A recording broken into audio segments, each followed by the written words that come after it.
Hello again, gentle listeners. It's Erin, your librarian storyteller for the day. Welcome back to Sherlock Showcase, dedicated to retelling the very best of Sir Arthur Conan Doyle's most beloved detective, Sherlock Holmes, in short story format. Today, we'll be continuing on with the third story of Doyle's first anthology, The Adventures of Sherlock Holmes, with a retelling of A Case of Identity. So, relax, pull up a chair, bear with my questionable English accent, and enjoy.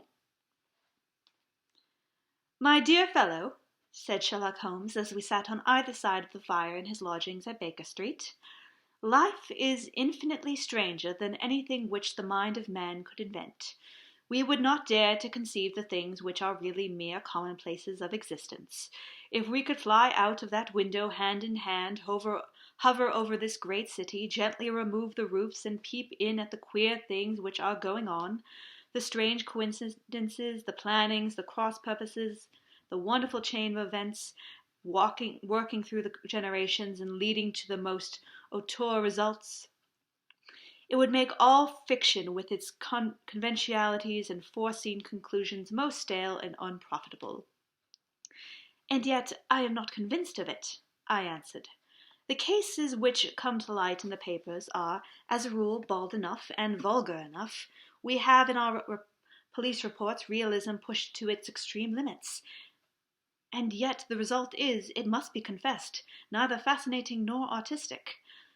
A certain selection and discretion must be used in producing a realistic effect," remarked Holmes. "This is wanting in the police report, which more stress is laid, perhaps, upon the platitudes of the magistrate than upon the details, which to an observer contain the vital essence of the whole matter. Depend upon it, there is nothing so unnatural as the commonplace." I smiled and shook my head.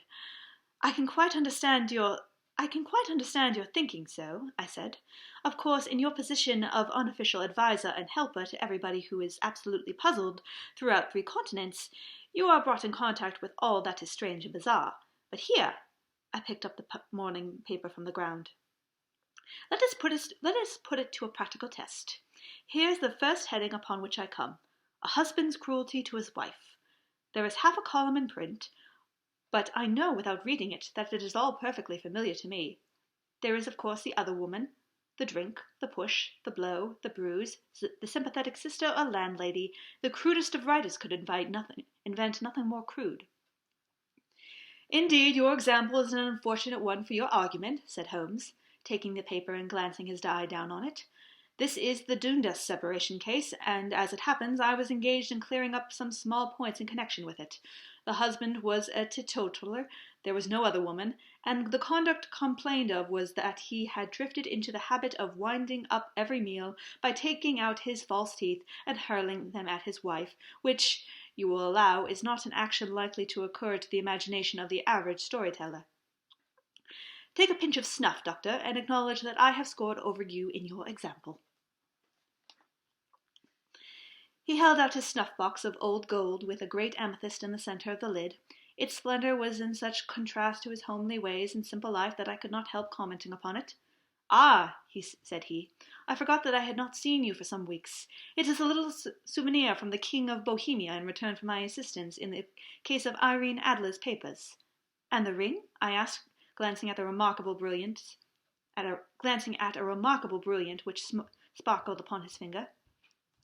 "It was from the reigning family of Holland, though the matter in which I served them was of some delicacy that I cannot confide it, even to you, who have been such good enough to chronicle 1 or 2 of my little problems." "And have you any on hand just now?" I asked with interest. "Some 10 or 12, but none which present any feature of interest. They are important, you understand, without being interesting. Indeed, I have found that it is usually in unimportant matters that there is a field for the observation and for the quick analysis of cause and effect which gives the charm to an investigation. The larger crimes are apt to be the simpler, for the bigger crime, the more obvious as a rule, is the motive. In these cases, save for one rather intricate matter which has been referred to me from Maracilis, there is nothing which presents any features of interest. It is possible, however, that I may have something better before many minutes are over, for this is one of my clients, or I am much mistaken." He had risen from his chair, and was standing between the parted blinds, gazing down into the dull, natural-tinted London street. Looking over his woman, I saw that there on the pavement opposite there stood a large woman with a heavy fur boa round her neck, and a large curling red feather in a broad-brimmed hat, which was tilted in a coquettish Duchess of Devonshire fashion over her ear. From under this great pampoli she peeped up in a nervous, hesitating fashion at our windows, while her body osculated backwards and forward. Her fingers fidgeted with her glove buttons.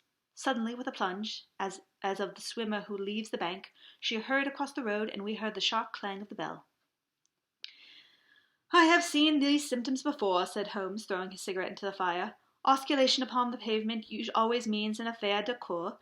She would like advice, but is not sure that the matter is not too delicate for communication, and yet even here we may discriminate. When a woman has been seriously wronged by a man, she no longer osculates, and the usual symptom is a broken bell wire. Here we may take it that there is a love matter, but that the maiden is not so much angry as perplexed or grieved. But here she comes in person to resolve our doubts." As he stood there was a knock at the door, and the boy in buttons entered to announce Miss Mary Sutherland, while the lady herself loomed behind his small black figure, like a full-sailed merchantman behind a tiny pilot boat. Sherlock Holmes welcomed her in with the easy courtesy for which he was remarkable, and, having closed the door and bowed her into an armchair, he looked her over in the minute and yet abstracted fashion which was peculiar to him. "Do you not find," said he, "that with your short sight it is a little trying to do so much typewriting?" I did at first," she answered, "but now I know where the letters are without looking." Then, she suddenly realizing the full purport of his words, she gave a violent start, and looked up with fear and astonishment upon her broad good-humoured face. "You've heard about me, Mr. Holmes," she cried. "Else how could you know all that?" "Never mind," said Holmes, laughing. "It is my business to know things. Perhaps I have trained myself to seize what others overlook. If not, why should you come to consult me?" "I came to see you, sir, because I heard of you from Mr. Etheridge, whose husband you found so easy when the police and everyone had given him up for dead. Oh, Mr. Holmes, I wish you would do so much for me. I am not rich, but still I have 100 a year in my own right, besides the little that I make by the medicine, and I would give it all to know what has become of Mr. Hosmer Angel." "Why did you come away to consult with me in such a hurry?" asked Sherlock Holmes, with his finger-tips together and his eyes to the ceiling. Again a startled look came over the somewhat vacuous face of Miss Mary Sutherland. "Yes, I did bang out of the house," she said, "for it made me angry to see the easy way in which Mr. Windibank, that is, my father, took it all. He would not go to the police, and he would not go to you, so at last, as he would do nothing, and kept on saying that there was no harm done, it made me mad, and I just on with my things, and came right away to you." "Your father," said Holmes. "Your stepfather, surely, since the name is different." "Yes, my stepfather. I call him father, though it sounds funny too, for he's only 5 years and 2 months older than myself." "And your mother is alive?" "Oh, yes, mother is alive and well. I wasn't best pleased, Mr. Holmes, when she married again so soon after father's death, and a man who was nearly 15 years younger than herself. Father was a plumber in the Tottenham Court Road, and he left a tidy business behind him, which mother carried on with Mr. Hardy, the foreman. But when Mr. Windibank came, he made her sell the business, for he was very superior, being a traveller in wines. They got £4,700 for the goodwill in interest, which wasn't nearly as much as father could have got if he had been alive." I expected to see Sherlock Holmes impatient under this rambling and inconsequential narrative, but on the contrary, he had listened with the greatest concentration of attention. "Your own little income?" he asked. "Does it not come out of the business?" "Oh, no, sir. It is quite separate, and was left to me by my Uncle Ned in Auckland. It is in New Zealand stock, paying 4.5%. £2,500 was the amount, but I can only touch the interest." "You interest me extremely," said Holmes, "and since you draw so large a sum as 100 a year, with what you earn into the bargain, you no doubt travel a little, and indulge yourself in every way. I believe that a single lady can get on very nicely upon the income about £60. "I could do with much less than that, Mr. Holmes, but you understand that as long as I live at home I don't wish to be a burden to them, and so they have the use of the money just while I am staying with them. Of course, that is only just for the time. Mr. Windibank draws my interest every quarter and pays it over to mother, and I find that I can do pretty well with what I earn at typewriting. It brings me 2 pence a sheet, and I can often do from 15 to 20 sheets in a day." "You have made your position very clear to me," said Holmes. "This is my friend Dr. Watson, before whom you can speak as freely as before myself. Kindly tell us now all about your connection with Mr. Hosmer Angel." A flush stole over Mrs. Sutherland's face, and she picked nervously at the fringe of her jacket. "I met him at the Grassfitters' ball," she said. "They used to send father tickets when he was alive, and then afterwards they remembered us and they sent them to mother. Mr. Windibank did not want us to go. He never did wish us to go anywhere. He would get quite mad if I wanted so much as to join a Sunday school treat. But this time I was set on going, and I would go, for what right had he to prevent? He said the folk were not fit for us to know, when all father's friends were to be there, and he said that I had nothing fit to wear when I had my purple plush that I had never so much as taken out of the drawer.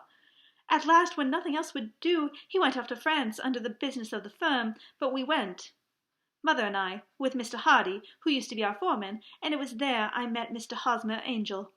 I suppose," said Holmes, "that when Mr. Windibank came back from France he was very annoyed at your having gone to the ball." "Oh, well, he was very good about it. He laughed, I remember, and shrugged his shoulders, and said there was no use denying anything to a woman, for she would have her way." "I see. Then at the Gasfitters' ball you met, as I understand, a gentleman called Mr. Hosmer Angel." "Yes, sir. I met him that night, and he called next day to ask if we had got home all safe, and after that we met him, that is to say, Mr. Holmes, I met him twice for walks, but after that father came back, and Mr. Hosmer Angel could not come back to the house any more." "No?" "Well, you know father didn't like anything of the sort. He wouldn't have visitors if he could help it, and he used to say that a woman should be happy in her own family circle. But then, as I used to say to mother, a woman wants her own circle to begin with, and I had not got to mine yet." "But how about Mr. Hosmer Angel? Did he make no attempt to see you?" "Well, father was going off to France again in a week, and Hosmer wrote and said that it would be safer and better not to see each other until he had gone. We could write in the meantime, and he used to write every day. I took the letters in the morning, so there was no need for father to know." "Were you engaged to the gentleman at this time?" "Oh, yes, Mr. Holmes. We were engaged after the first walk that we took. Hosmer, Mr. Angel, was a cashier in an office in Leadenhall Street, and—" "What office?" "That is the worst of it, Mr. Holmes. I don't know." "Where does he live, then?" "He sleeps on the premises." "And you don't know the address?" "No, except that it was at Leadenhall Street." "Where do you address the letters, then?" "To the Leadenhall Street post office, to be left till called for. He said that if they were sent to the office he would be chaffed by all the other clerks about having letters from a lady, so I offered to typewrite them, like he did his, but he wouldn't have that, for he said that when I wrote them they seemed to come from me, but when they were typewritten he always felt that the machine had come between us. That will just show you how fond he was of me, Mr. Holmes, and the little things that he would think of." "It was most suggestive," said Holmes. It has been an axiom of mine that the little things are infinitely the most important. Can you remember any other little things about Mr. Hosmer Angel?" "He was a very shy man, Mr. Holmes. He would rather walk with me in the evening than at daylight, for he said that he hated to be conspicuous. Very retiring and gentlemanly he was. Even his voice was gentle. He had the quinsy and swollen glands when he was young, he told me, and it had left him with a weak throat and a hesitating, whispering fashion of speech. He was always very well dressed, very neat and plain, but his eyes were weak, just as mine are, and he wore tinted glasses against the glare." "Well, what happened when Mr. Windibank, your stepfather, returned to France?" "Mr. Hosmer Angel came to the house again and proposed that we should marry before father came back. He was in dreadful earnest and made me swear with my hands on the testament that whatever happened I would always be true to him. Mother said he was quite right to make me swear, and that it was a sign of his passion. Mother was all was all in his favour from the first, and was even fonder of him than I was. Then, when they talked of marrying within the week, I began to ask about father, but they both said never to mind about father, but just to tell him afterwards, and mother said she would make it all right with him. I didn't quite like that Mr. Holmes. It seemed funny that I should ask his leave, as he was only a few years older than me, but I didn't want to do anything on the sly, so I wrote to father at Bordeaux, where the company has its French offices. But the letter came back to me on the very morning of the wedding. It missed him, then? Yes, sir, for he had started to England just before it arrived. Ha! That was unfortunate. Your wedding was arranged, then, for the Friday? Was it to be in church? Yes, sir, but very quietly. It was to be at St. Saviour's, near King's Cross, and we were to have breakfast afterwards at the St. Pancras Hotel. Hosmer came for us in a hansom, but as there were two of us, he put us both into it and stepped himself into a four-wheeler, which happened to be the only other cab in the street. We got to the church first, and when the four-wheeler drove up, we waited for him to step out, but he never did, and when the cabman got down from the box and looked, there was no one there. The cabman said that he could not imagine what had become of him, for he had seen him get in with his own eyes. That was last Friday, Mr. Holmes, and I have never seen or heard anything since then to throw any light upon what became of him. It seems to me that you have been very shamefully treated, said Holmes.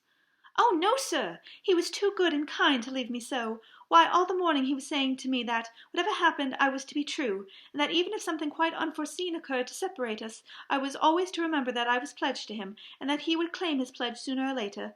It seems strange talk for a wedding morning, but what has happened since gives me a meaning to it. Most certainly it does. Your own opinion, then, is some unforeseen catastrophe has occurred to him? Yes, sir. I believe that he foresaw some danger, or else he would not have talked so, and then I think that what he foresaw happened. But you have no notion as to what it could have been? None. One more question. How did your mother take the matter? She was angry, and said that I was never to speak of the matter again. And your father? Did you tell him? Yes, and he seemed to think with me that something had happened, and that I should hear of Hosmer again. And he said, what interest could anyone have in bringing me to the doors of the church and then leaving me? Now, if he had borrowed my money, or if he had married me and got my money settled on him, there might be some reason. But Hosmer was very independent about money, and never would look at a shilling of mine. And yet, what could have happened? And why could he not write? Oh, it drives me half mad to think of it, and I can't sleep a wink at night. She gave a little handkerchief out of her muff and began to sob heavily into it. I shall glance into the case for you, said Holmes, rising, and I have no doubt that we shall reach some definite result. Let the weight of the matter rest upon me now, and do not let your mind dwell upon it further. Above all, try to let Mr. Hosmer of Angel vanish from your memory, as he has done from your life. Then you don't think I'll see him again? I fear not. Then what has happened to him? You will leave that question in my hands. I should like an accurate description of him, and any letters of which you can spare. I advertised for him in last Saturday's Chronicle, said she. Here is the slip, and here are 4 letters from him. Thank you. And your address? Number 31, Lion Place, Camberwell. Mr. Angel's address you never had, I understand. Where is your father's place of business? He travels for Westhouse and Marbank, the great clarinet impostors of Fenchurch Street. Thank you. You have made your statement very clearly. You will leave the papers here, and remember the advice which I had given you. Let the whole incident be a sealed book, and do not allow it to affect your life. You are very kind, Mr. Holmes, but I cannot do that. I shall be true to Mr. Hosmer. He shall find me ready when he comes. I shall be true to Hosmer. He shall find me ready when he comes back. For all the preposterous hat and vacuous face, there was something noble in the simple faith of our visitor which compelled our respect. She laid her little bundle of papers upon the table and went her way, with a promise to come back whenever she might be summoned. Sherlock Holmes sat silent for a few minutes, with his fingertips still pressed together, his legs stretched out in front of him, and his gaze directed upwards towards the ceiling. Then he took down the rack from the old and oily clay pipe, which was to him as a consoler, and having lit it, he leaned back in his chair with a thick blue cloud wreath spinning up from him, and a look of infinite languor on his face. "Quite an interesting study, this maiden," he observed. "I found her more interesting than her little problem, which, by the way, is rather a trite one. You will find the parallel cases if you consult my index in Andover in 77, and there was something of the sort in The Hog last year. Old as the idea is, however, there were one or two of details which were new to me, but the maiden herself was most instructive. You appeared to read a great deal upon her which was quite invisible to me, I remarked. Not invisible, but unnoticed, Watson. You did not know where to look, and so you missed all that was important. I can never bring you to realize the importance of sleeves, the suggestiveness of nail thumbs, or of thumbnails, or the great issues that may hang from a bootlace. Now, what did you gather from that woman's appearance? Describe it. Well, she had a slate-colored, broad-brimmed straw hat with a feather of a prickish red. Her jacket was black, with black beads sewn upon it, and a fringe of little black jet ornaments.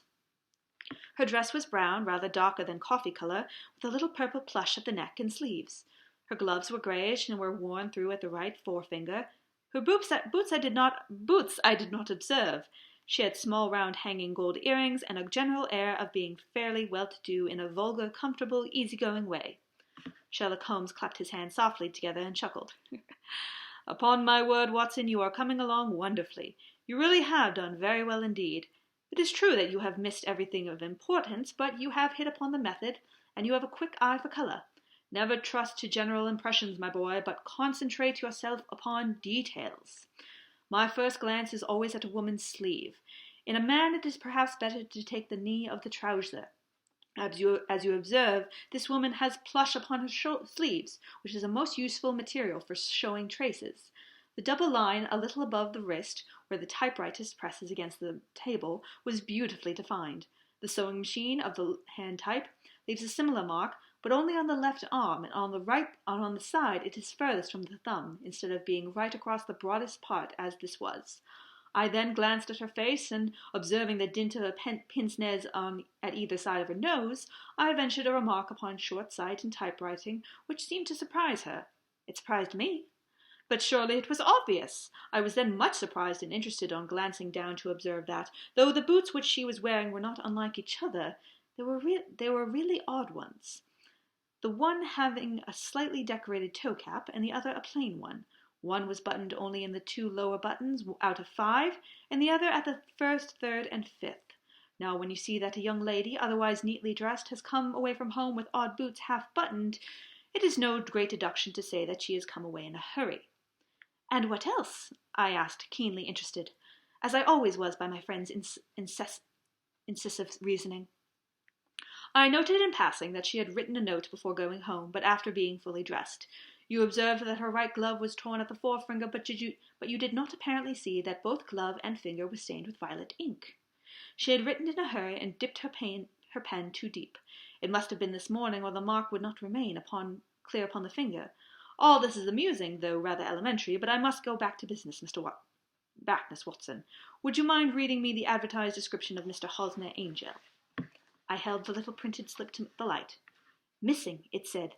On the morning of the 14th, a gentleman named Hosmer Angel, about 5 foot 7 inches in height, strongly built, sallow complexion, black hair, a little bald in the center, bushy black side whiskers and mustache, tinted glasses, slight infirmary of speech, was dressed when last seen in black frock coat faced with silk, black waistcoat, gold Albert chain, and grey Harris tweeted trousers, with brown gaiters over elastic-sided boots, known to have been employed at an office at Leadenhall Street. Anyone bringing— "That will do," said Holmes. "As to the letters," he continued, glancing over them, "they are very commonplace. Absolutely no clue in them to Mr. Angel, save that he quotes Balzac once. There is one remarkable point, however, which will no doubt strike you." "They are typewritten," I remarked. "Not only that, but the signature is typewritten. Look at the neat little Hosmer Angel at the bottom.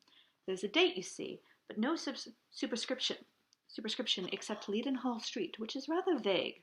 The point upon the signature is very suggestive. In fact, we may call it conclusive." "Of what? My dear fellow, is it possible you do not see how strongly it bears upon the case?" "I cannot say that I do, unless it were that he wished to be able to deny his signature if an action for breach of promise was instituted. No, that was not the point. However, I shall write 2 letters which should settle the matter. One is to a firm in the city, and the other is to the young lady's stepfather, Mr. Windibank, asking him whether he could meet us here at 6 o'clock tomorrow evening. It is just as well that we should do business with the male relatives. And now, Doctor, we can do nothing until the answers to those letters come, so we may put our little problem upon the shelf for the interim. I had so many reasons to believe in my friend's subtle powers of reasoning and extraordinary energy in action, that I felt he must have had some solid grounds for the assured and easy demeanour in which he treated the singular mystery which he had been called upon to fathom. Once only had I known him to fail, in the case of the King of Bohemia and of the Irene Adler photograph. But when I looked back at the weird business of the sign of 4 and the extraordinary circumstances connected with a study in scarlet, I felt that it would be a strange tangle indeed which he could not unravel. I left him then, still puffing at his black clay pipe, with the conviction that when I came again on the next evening, I would find that he held in his hands all the clues which would lead up to the identity of the disappearing bridegroom of Miss Mary Sutherland. A professional case of great gravity was engaging my own attention at the time, and the whole of next day I was busy at the bedside of the sufferer. It was not until close after 6 o'clock that I found myself free, and was able to spring into a hansom and drive to Baker Street, half afraid that I might be too late to assist in the denouement of the little mystery. I had found Sherlock Holmes alone, however, half asleep with his long thin frame curled up at the recesses of his armchair. A formidable array of bottles and test tubes, with a pungent clean smell of hypochloric acid, told me that he had spent his day in the chemical work which was so dear to him. "Well, have you solved it?" I asked as I entered. "Yes, it was the Bilspate of Bartia." No, the mystery," I cried. "Oh, that! I thought of the salt that I had been working upon. There was never any mystery in the matter, though, as I said yesterday, some of the details are of interest. The only drawback is that there is no law, I fear, that can touch the scoundrel." Who was he then, and what was his object in deserting Miss Sutherland?" The question was hardly out of my mouth, and Holmes had not yet opened his lips to reply, when we heard a heavy footfall in the passage and a tap at the door. "This is the girl's stepfather, Mr. James Windibank," said Holmes. "He has written to me to say that he would be here at 6. Come in."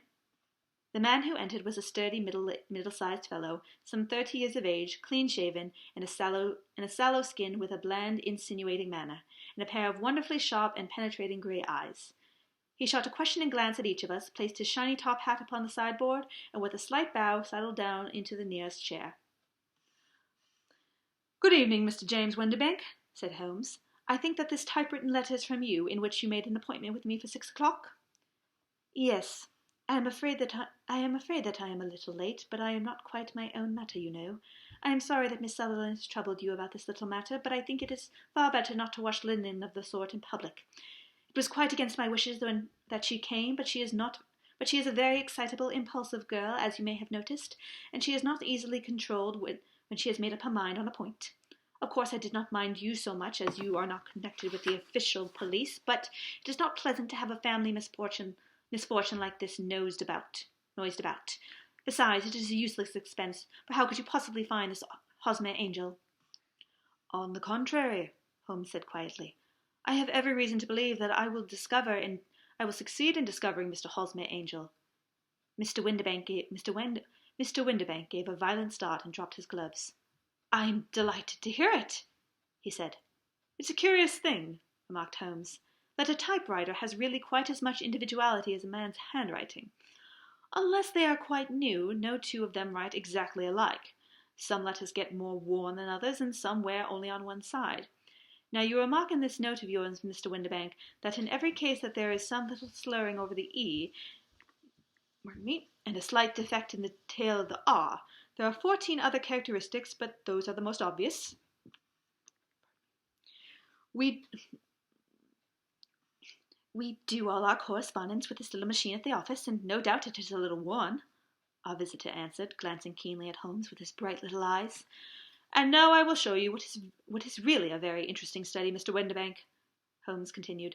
"I think of writing another little monograph some of these days on the typewriter and its relation to crime. It is a subject to which I have devoted some little attention. I have here 4 letters which purport to come from the missing man. They are all typewritten. In each case, not only are the E's slurred and the R's tailless, but you will observe, if you care to use my magnifying glass, magnifying lens, that the 14 other characteristics to which I have alluded are there as well. Mr. Windibank sprang out of his chair and picked up his hat. I cannot waste time over this sort of fantastic talk, Mr. Holmes, said he. If you catch the man, catch him and let me know when you have done it. Certainly, said Holmes, stepping over and turning the key in the door. I let you know, then, that I have caught him. What? Where? shouted Windibank, turning white to his lips and glancing about like a rat in a trap. Oh, it won't do, it won't, said Holmes suavely. There is no possible getting out of it, Mr. Windibank. It is too transparent, and it was a very bad compliment when you said it was impossible for me to solve so simple a question. That's right. Sit down and let us talk it over. Our visitor collapsed into a chair with a ghastly face of a glitter of moisture on his brow. It's not actionable, he stammered. I am very much afraid that it is not. But between ourselves, Mr. Windibank, it was as cruel and selfish and heartless a trick in a petty way as ever came before me. Now let me just run over the course of events, and you will contradict me if I go wrong. The man sat huddled up in his chair with his head sunk upon his breast, like one who is utterly crushed. Holmes stuck his feet up in the corner of the mantelpiece, and leaning back with his hands in his pockets, began talking, rather to himself as it seemed than to us. The man married a woman very much older than himself for her money, said he, and he enjoyed the use of the money of the daughter for as long as she lived with them. It was a considerable sum for people in their position, and the loss of it would have made a serious difference. It is worth an effort to preserve it.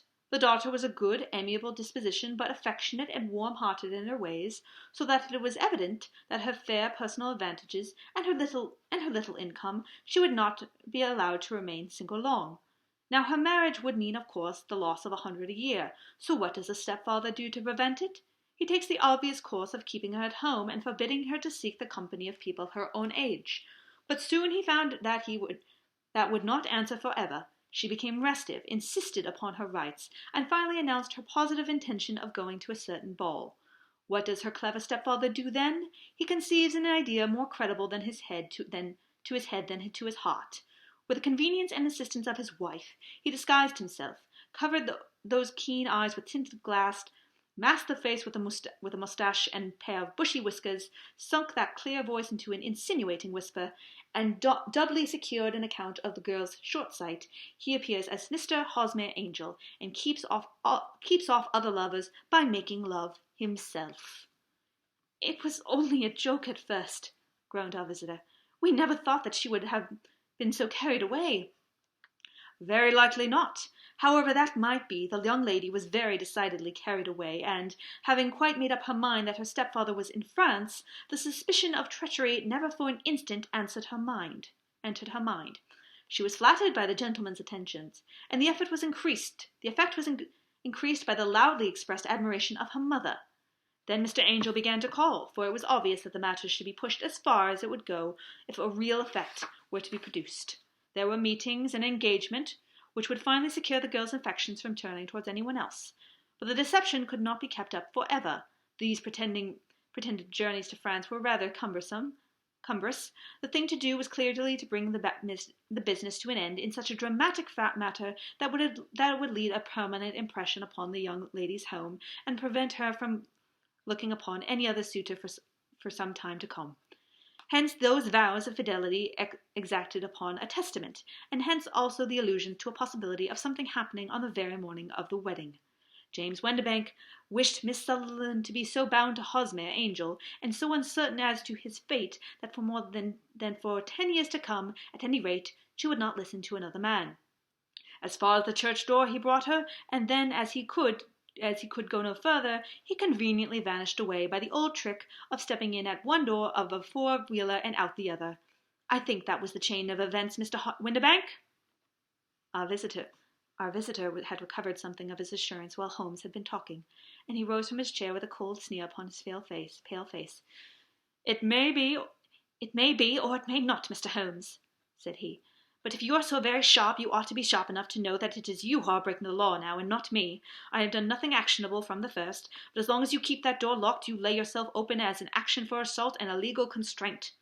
The law cannot, as you say, touch you, said Holmes, unlocking and throwing open the door. Yet there was never a man who deserved punishment more. If the young lady has a brother or a friend, he ought to lay a whip across your shoulders. By Jove! He continued, flushing up at the sight of the bitter sneer across the man's face.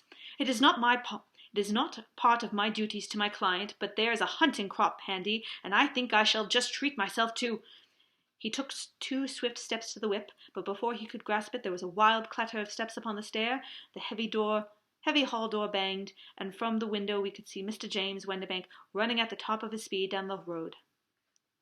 There's a cold-blooded scoundrel, said Holmes, laughing as he threw himself down upon the chair once more. That fellow will rise from crime to crime until he does something very bad and ends up on a gallows. The case has, in some respects, been not entirely devoid of interest. I cannot entirely see all the traces of your reasoning, I remarked. Well, of course it was obvious from the first that this Mr. Hosmer Angel must have had some strong object for his curious conduct, and it was equally clear that the only man who really profited from the incident as far as we could see was her stepfather. Then the fact that the 2 men were never together, but that one always appeared when the other was away, was suggestive. So were the tinted spectacles and the curious voice, which both hinted at a disguise, as did the bushy whiskers. My suspicions were all confirmed by his peculiar action in typewriting, his signature, which, of course, inferred that his handwriting was so familiar to her that she would recognize even the smallest sample of it. You see all these isolated facts together, with many minor ones, all pointed in the same direction. And how did you verify them? Having once spotted my man, it was easy to get a corroboration. I knew the firm from which the man worked. Having taken the printed description, I eliminated everything from it which could be a result of a disguise, the whiskers, the glasses, the voice, and I sent it to the firm with a request that they would inform me whether it answered to the description of any of their travellers. I had already noticed the peculiarities of the typewriter, and I wrote to the man himself at his business address, asking him if he would come. As I expected, his reply was typewritten, and revealed the same trivial but characteristic defects. The same post brought me a letter from West House in Marbank, of Fenchurch Street, to say that the description entailed in every respect was that of their employee, James Windibank. Voilà tout. And Miss Sutherland? If I tell her, she will not believe me. You may remember the old Persian saying, there is danger in him who taketh the tiger cub, and danger also for whoso snatches a delusion from a woman. There is as much sense in Hassif as in Horace, and as much knowledge of the world. Thank you very much for joining me. Come again next time for the next installment of our series. Thank you again, gentle listeners, and good day.